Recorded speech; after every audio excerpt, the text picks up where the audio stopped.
I hadn't planned anything special that day, but my plans changed without my will. Just one random thing changed everything forever. The next few weeks turned into a nightmare for me. The ending will shock you. Listen carefully to the end. The storm rolled in heavy, rumbling over the valley like something ancient waking up. Around midnight, thunder cracked hard enough to set off a car alarm down the street. I was up already, closing the kitchen window, when I heard something clatter in the bathroom. Soft but sharp, like plastic hitting tile. Probably one of Catherine's bottles knocked loose by the vibration. I stepped in, more annoyed than anything, but froze when I saw the mirror. There, in the middle of the steam left by her shower, was a heart, faint but clear. Inside, K plus M. That was the part that made my stomach twist. I'm Logan, she's Catherine. There's no M in our story. At first I figured it might have been old. Maybe something Noah scribbled with a finger weeks ago. But that mirror was new. I'd installed it myself. It hadn't had time to collect memories. That heart was fresh, and it wasn't from our kid. I wiped it away. My reflection came back at me, and I barely recognized the face. My chest tightened, but I said nothing. Just backed out and tried to sleep. Next morning, she was humming while frying eggs, acting like the world hadn't just shifted in the steam of our bathroom. 3 days later, I was helping Noah clean out his backpack and found a small lion figurine tucked in the side pouch. He said, "Mom gave it to me last week."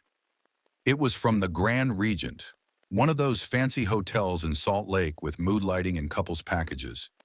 I asked him when, but he was already talking about his math test. That night, I waited until she was in the bath with her podcast blasting. Her tablet sat on the bed. No password. I opened Chrome.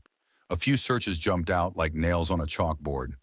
Hotels with jacuzzi, Salt Lake City. Then, how to ask for late checkout discreetly.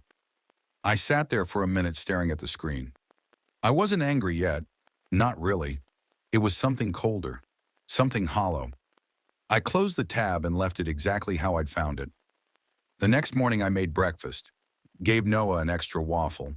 Told Catherine I'd been thinking. Maybe we should finally do that Arizona trip she always wanted. The canyon, the cacti, the red sky at dawn. She hesitated. Not long, but long enough. "Work slammed," she said, brushing it off. "Big campaign coming up." The lie was smooth, but it landed wrong. It felt like a rehearsed excuse she'd already used somewhere else.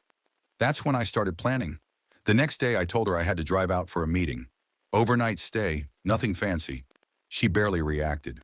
Waved me off, packed me snacks, kissed me like she was checking off a box. I didn't go anywhere. I parked 3 blocks down and waited. Around 5:30, she left the house in heels and a navy trench coat I hadn't seen in months. She walked into a salon, came out with curled hair and fresh makeup. Then she got into a black SUV that had been waiting across the street. I recognized the guy behind the wheel, Marcus. I'd sold him insurance once. A guy with a record and a smart mouth. The kind of guy who didn't give a damn about consequences. They drove for nearly an hour. I followed at a distance. They turned off the highway onto a dirt road and rolled up to an abandoned farm. Nothing but busted fencing, a crooked barn, and a house that looked like it hadn't been touched in years. I had a drone. I'd brought it just in case. From above, I watched them inside the house. The lights were on. Shadows moved across the windows. Close, familiar. She laughed. He kissed her. The kind of kiss that says there's nothing left to hide. I waited until the lights went dark, then slipped into the barn through a side window. Dust everywhere, the air thick and cold. In one back room, I found a mattress, blankets, a little setup like someone had been living there part-time. On the wall above the bed, photos were taped up. Catherine and Marcus, together in everyone. Laughing, touching, holding each other like a couple on vacation. I didn't take anything. I didn't need to.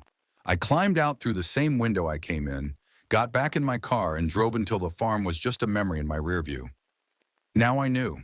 The initials weren't some accident. The lion wasn't just a toy. And Catherine, the woman I'd built a life with, had someone else's fingerprints all over her. But I wasn't going to confront her. Not yet. Not until I knew exactly how deep this went. After I left the farm, I drove nowhere for hours. Just kept the road under me. headlights cutting through desert blackness, letting the tires chew through my thoughts. The photos of them were seared into my head, her tilted smile, the way her body leaned into his, like it had done 1,000 times before. I didn't feel anger, not yet. I felt logistics, like my brain had been rewired. All I could think about was the next move. So I gave her a test. A week later, I handed Catherine a white envelope at breakfast. 2 round-trip tickets to Arizona, flight and hotel booked. I'd even arranged a sunrise balloon ride, the one she'd circled years ago in some travel magazine and never mentioned again. Her hands trembled just slightly when she opened the envelope. She gave me this half laugh, said it was sweet, unexpected. Then she blinked, slow, calculating, and said she couldn't go. "This week is bad," she said. "There's a product launch. Real mess if I'm gone." The lie was flat. Her eyes didn't even flinch. I nodded, kissed her forehead, and told her I understood. Told her maybe next month. She smiled like I was the world's most patient husband. The next day, I packed a suitcase like I was leaving town and loaded it into the trunk. Even made a fake calendar entry on the family iPad, just in case she got curious. Then I left, but not far. I parked in a rental a few streets over, borrowed from a coworker who owed me a favor and didn't ask questions. The windows were tinted. The interior smelled like old pine air freshener and fast food wrappers. I didn't care. I had binoculars and a camera in my lap. At 4:42 p.m., she left the house. Tight jeans, that same navy coat, and enough makeup to turn heads from across a room. She wasn't dressed for errands. She walked 2 blocks, turned the corner, and climbed into a black SUV already waiting with the engine running. Same one. Same guy. Marcus didn't even pretend to check his mirrors before peeling off. He was confident, like he thought he owned the damn world. I let them get ahead, then followed from 3 cars back. My pulse was steady. I'd rehearsed this already, in my head, in dreams, while sitting through board meetings and dinner conversations. Every scenario led here. They didn't go back to the farm this time. They drove into the city, cut through traffic, and parked behind a small, high-end salon. She got out, went inside. I watched Marcus light a cigarette and lean back like he had all the time in the world. When she came back out, she was glowing. Hair blown out, lips a darker red. She kissed him right there on the sidewalk like she was proud of it. Then they drove. I stayed on them, 10 minutes behind. When they turned into a quiet neighborhood near the edge of town, I killed my headlights and parked 2 blocks down. It was a rental. I recognized the lockbox on the front door. Airbnb, one of those cozy, minimalist setups people use for weekend getaways. They vanished inside. I sent the drone up again. Quieter model this time. It hovered above the roof, low enough to catch motion through the second-floor windows. She was laughing, twirling a wine glass. He stood behind her, hands at her hips. Her phone sat on the table beside them, screen face down. I recorded everything, not because I planned to show anyone yet, but because I needed to remember what this really was. Not a one-time mistake, not some desperate fling. This was routine, familiar, comfortable. It was a life she had built in parallel to ours. The house had a private driveway, side entrance, even blackout curtains. They weren't hiding from the world, just from me. Later that night, after they were fully inside and the lights in the bedroom dimmed to a warm orange, I walked the property perimeter. Just once. Just enough to see the back porch, the footprints in the soft dirt, the cigarette butts crushed into the gravel. I saw a duffel bag inside the back window. His, probably, half-zipped with a phone charger dangling out. This wasn't new. This was a pattern. I didn't sleep that night.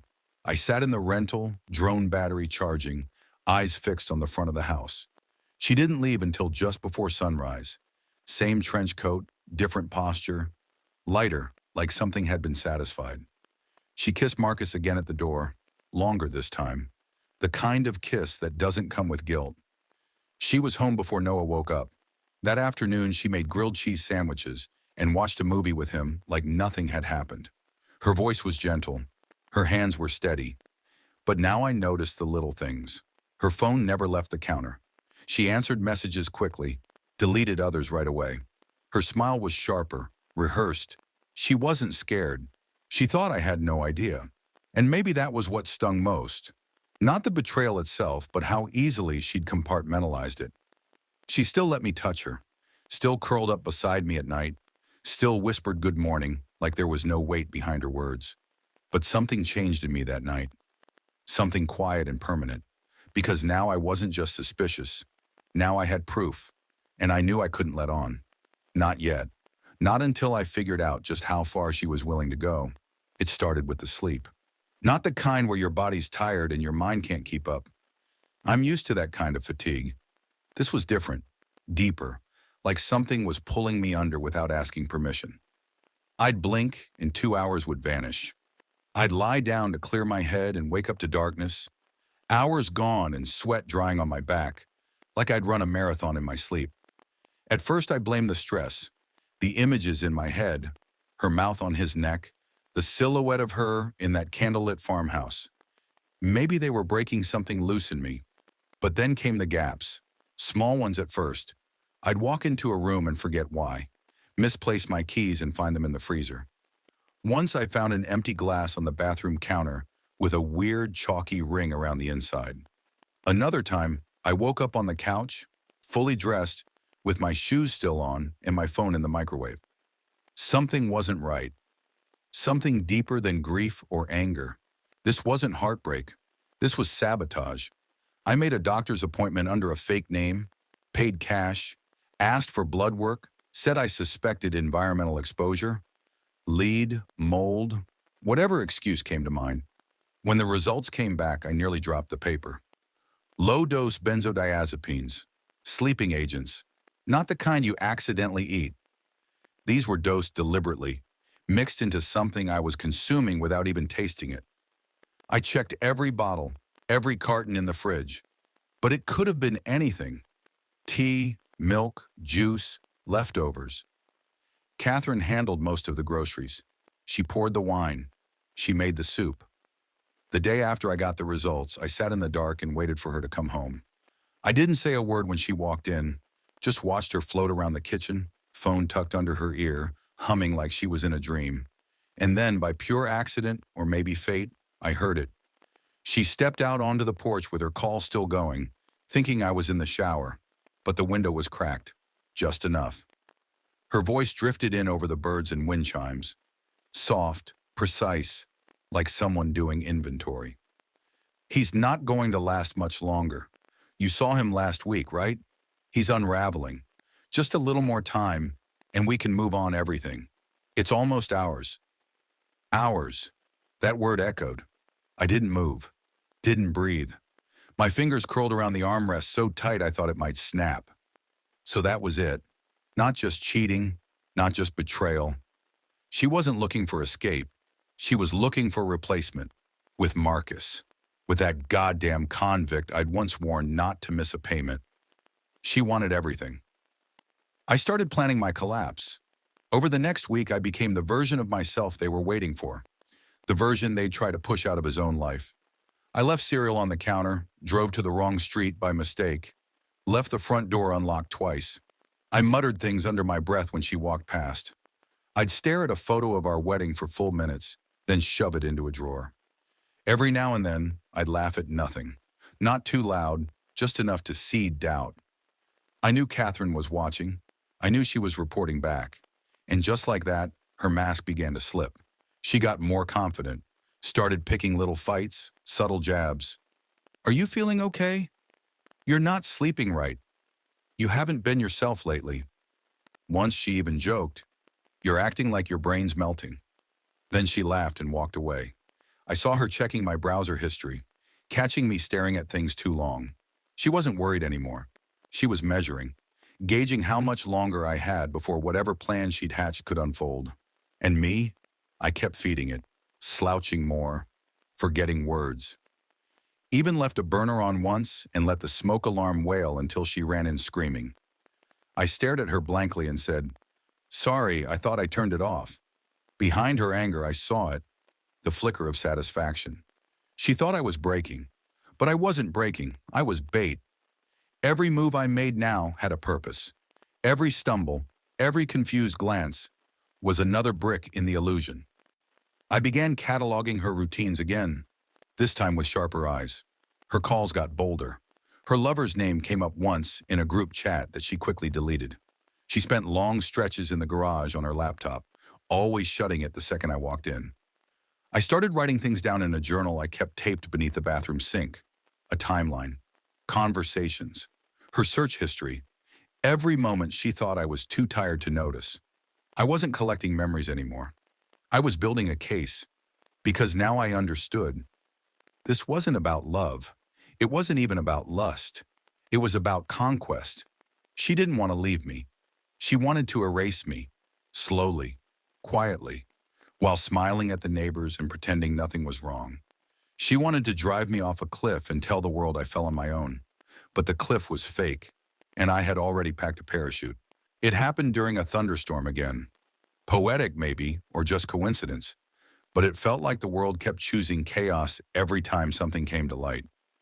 Catherine had taken Noah to her sister's for the weekend, something she rarely did unless she needed to play the role of the involved mother. I told her I was too tired to make the drive, faked a migraine, said the rain made me nauseous. She barely pressed, just left with a quick peck on the cheek and her usual perfume trailing in her wake. 10 minutes later, I was in the garage staring at her laptop like it was a ticking bomb. She always left it there lately, hidden in plain sight under old reports and tax folders. It took me less than 2 minutes to bypass the password. Her birthday, with the month and day reversed. I guess she didn't think anyone would ever bother trying. The desktop was chaos. Dozens of folders, most labeled harmlessly. Budget 2021, Noah's Soccer, campaign decks. But there was one buried deep under a folder named Property Refi Docs. Inside it, I found exactly what I'd been dreading, and somehow expecting. Emails between her and a lawyer, a plan, a diagnosis. They were plotting to have me declared legally incompetent. There it was, plain as day. She'd documented my behavioral changes over the past month. The muttering, the forgetfulness, the emotional instability. She'd written detailed logs and sent them to the attorney with subject lines like evidence, Logan's decline, and possible Exhibit C. Then the legal language. Petitioner requests emergency conservatorship of jointly held assets due to the respondent's compromised cognitive function. The house, the accounts, custody of Noah, everything. She wasn't trying to just leave me anymore. She was laying the groundwork to take everything and make sure I couldn't even protest when it happened. And then I found the video call recordings. She deleted them from her desktop, but I knew where to look. The system's cache folder, backed up in autosave. And there they were, 2 files. I clicked the second one first. There she was, her hair wet, towel still around her shoulders, sitting on our couch like nothing was wrong. Marcus sat on the other end, blurry background, bare chest. They laughed about my episodes.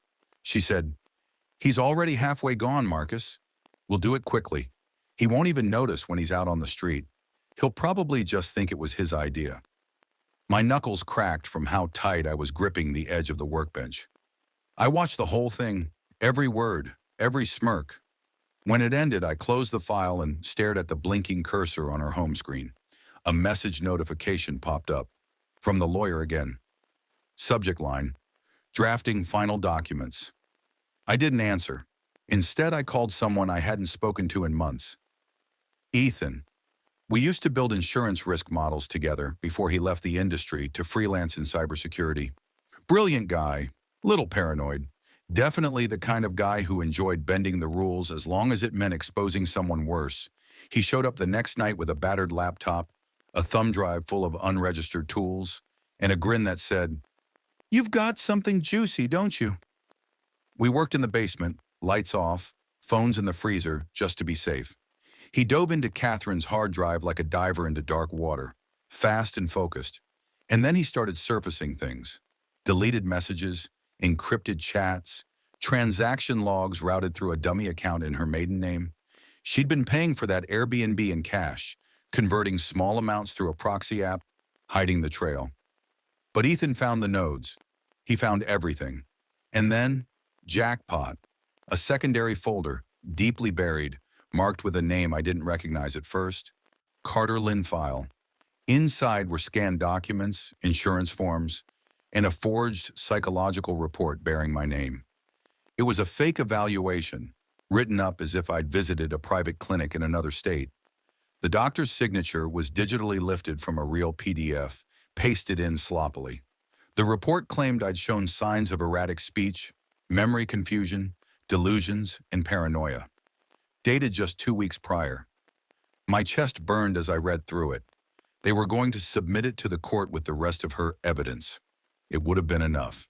Enough to freeze my access to the house, to my son, to everything I'd spent a decade building. But now I had it all. I backed up every file, every screenshot, every call recording. Ethan cleaned my tracks, encrypted the data, and helped me set up a dead man switch just in case something happened. If I disappeared, everything would be emailed to 3 different lawyers and a local reporter. When Ethan left, he shook my hand and said, "She thought you were dying slowly." Let her keep thinking that. He was right.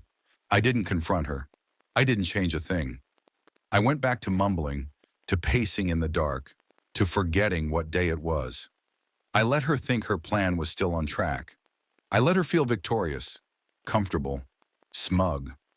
Because that's when people get sloppy. That's when the curtains fall open. And I wasn't done yet. Not by a long shot. The day was bright, uncomfortably so. Late spring heat baking the grass, bees hovering around the lemonade table like they'd RSVP'd.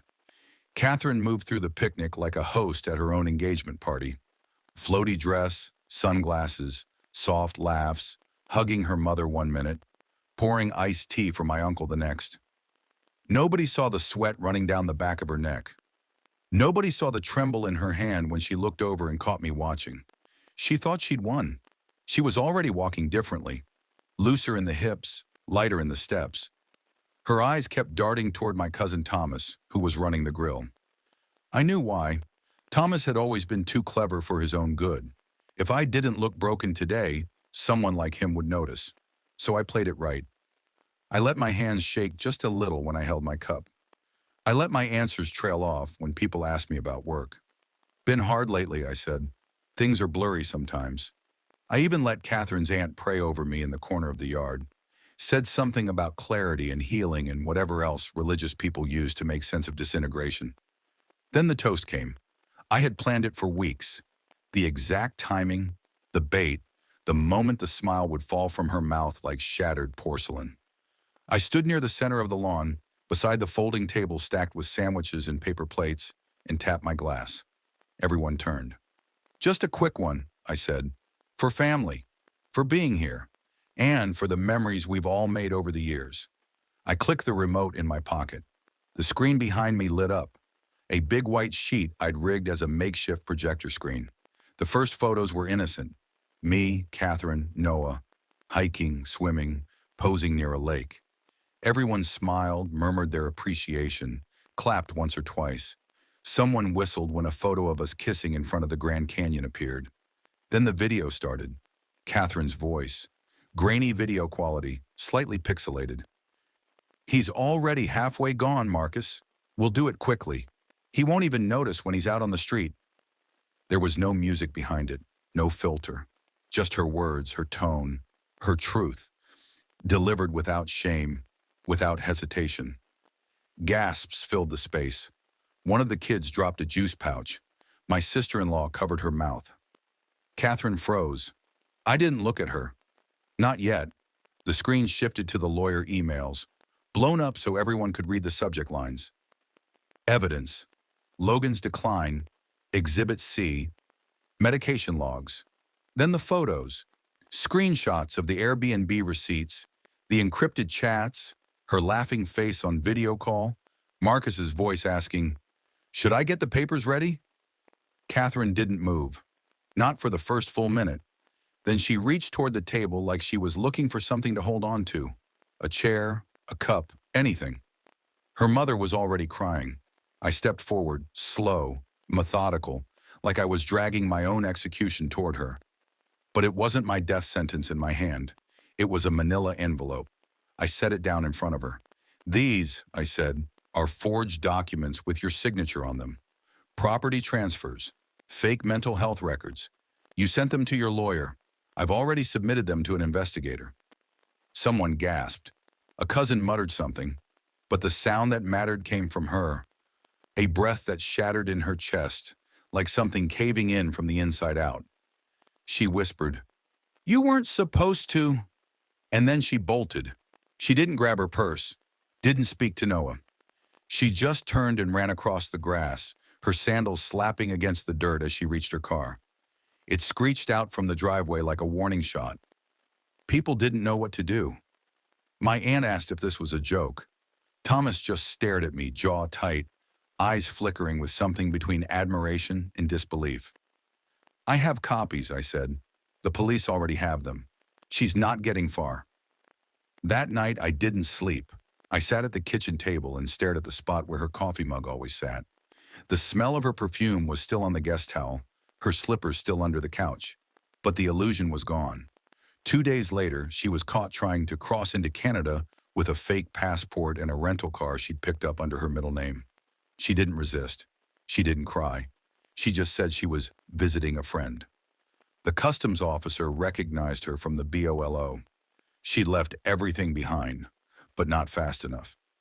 I didn't go see her when they brought her back. I didn't answer her one-word texts. "Please, explain." Noah. Because this wasn't the end. It wasn't even the middle. This was just the part where the sky split and the real storm began. After the picnic fallout, I knew what had to come next. Catherine's escape attempt wasn't her only trick. It was just the beginning of whatever web she'd spun in case the house of cards collapsed. I needed someone who could help me trace what she'd buried. So I called Devin. He was an old contact, one who operated outside the lines. We had history, a bad debt, a favor unpaid.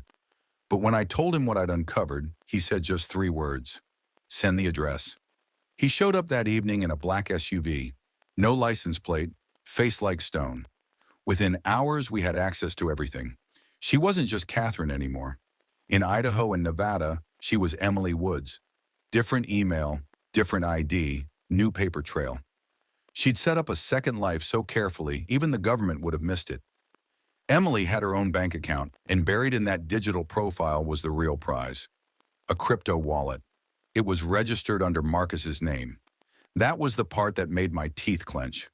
She'd been slowly funneling money into it, from our joint accounts, from fake child expense reimbursements, and tiny transfer increments that wouldn't raise alarms. Over 2 years, it added up, just over $400,000. Clean, untraceable, until now. The wallet was linked to a physical device, a laptop locked in a vault rented under her alias at a data storage facility posing as a tech office.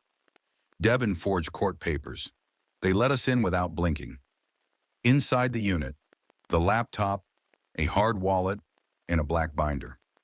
Inside the binder, forged documents, including a fake DNA test naming Marcus as Noah's father. She had drawn up a custody strategy built on lies, even had the nerve to notarize affidavits with her alias. She wasn't just stealing money. She was trying to erase me as Noah's father. Devin exhaled. She was going to vanish. Clean slate, new identity, no trace of you. We backed up everything. 3 copies encrypted. My lawyer filed an emergency motion. The crypto wallet? Frozen. The secret property in Bear Lake? Flagged for seizure. She'd hidden it under her alias, probably as a final escape hatch. Now it was gone. By the end of the week, everything she thought was untouchable was in my hands. She tried reaching me again, this time through her old college roommate. A pathetic message. Tell him I panicked. Tell him I still love our son. I didn't answer. I was too busy submitting documents to the court, too busy meeting with school administrators, child services, and financial regulators. The puzzle was complete now. Screenshots, call logs, forged psychiatric records, and now financial fraud. Her web was untangled. The court date was set. She had no idea what was waiting. She thought this was about an affair. She had no clue she'd been caught committing fraud, forging legal evaluations, laundering marital assets, and trying to flee with a child under a false identity. She still believed there might be pity, But I wasn't giving her that. She built a second life behind my back. Now she was going to watch me bury it. The courtroom was cold, not from the AC, from the silence, from the weight in the air when Catherine walked in wearing soft beige, her hair pulled back like a school teacher, her eyes red and glossed over like she'd been crying all night. It was an act. Everything about her now was scripted. She wore guilt like perfume, just enough for people to notice, not enough to choke on. Her lawyer looked uncomfortable. Mine looked confident. Noah wasn't in the room. I'd made sure of that. He was with my sister, eating waffles and playing Minecraft. He didn't need to hear what his mother was about to say. Catherine took the stand first. She wept. She spoke slowly, softly, about confusion, pressure, feeling emotionally cornered. She said I'd grown cold, withdrawn, erratic. She said she didn't want to betray me, but that I'd stopped being the man she married, that she was afraid, that she made mistakes, but she was trying to do what was best for Noah. When she said my name, it cracked. Logan was angry a lot, not violent, just frightening, like I didn't know what he might do. I didn't blink. The judge did. Then it was my turn. I didn't need to say much. I had already submitted everything. Videos, audio, financial statements, the false identity, the crypto trail, the fake evaluations, the custody plans with Marcus's name scribbled over mine. Catherine's voice recorded over and over, planning my erasure while I was still cooking dinner in the next room. The judge listened, quiet, motionless, scanning the documents in front of her, like she already knew how it would end. And when the ruling came, it was swift. Catherine lost all property rights. Her forged psychiatric claims in use of a false identity earned her a suspended sentence. Enough to keep her out of prison, but not out of reach. Her movements would be monitored, her assets frozen. I was awarded full custody of Noah. The house was mine. Everything she tried to take, every lie she crafted, was ripped from her hands and placed back into mine, like returning stolen goods to the rightful owner. She didn't look at me as the gavel dropped. She just sat there, still, like the performance had ended and she didn't know where to go when the lights came up. 3 months later, I was sitting beside a campfire with Noah, deep in the Wasatch backcountry. The sky was a quilt of stars, the only sound the crackle of wood and the occasional soft chirp of night bugs moving through tall grass. I was brewing coffee in a dented tin pot, my hands finally steady again. Noah asked if we were going to stay out there forever. I told him no, but we'd come back here a lot more now. Behind us, the tent flapped gently in the breeze. His sleeping bag was already rolled out. He was smiling. Not that forced, careful smile I'd seen too many times over the past year. A real one. He didn't ask about her. Not that night. Not once. Back home, the legal team was still cleaning up. The crypto had been divided by court order. Some would go into a trust for Noah. The rest, inaccessible, sealed, gone. Catherine was trying to appeal, but nobody was listening anymore. Marcus had disappeared. Rumor was he'd fled the state before the subpoenas hit. Nobody cared enough to chase him. And her? She was back in the city, waiting tables at a place that didn't ask many questions. She still wore the ring I gave her. I'd seen it once. Someone forwarded a photo, blurry and distant, her at a bus stop, clutching a coat, looking smaller than I remembered. But I felt nothing. She could keep the ring. She could keep her last name if she wanted it. None of it mattered anymore. The only thing that mattered was across the fire from me, wrapped in a sleeping bag, breathing soft and steady beneath the pines. She built a second life behind my back. I let her watch me burn until I stood up from the ashes and she realized the fire had never touched me. Now she lives in the ruins of her own design. Let her rot there. I'm done. That's all for now, folks. Thank you for being with me today and listened. And if you liked my story, please subscribe, hit the like button, and comment below what you think about all this and what would you do if you were me. Also, don't forget to check my other stories in description below.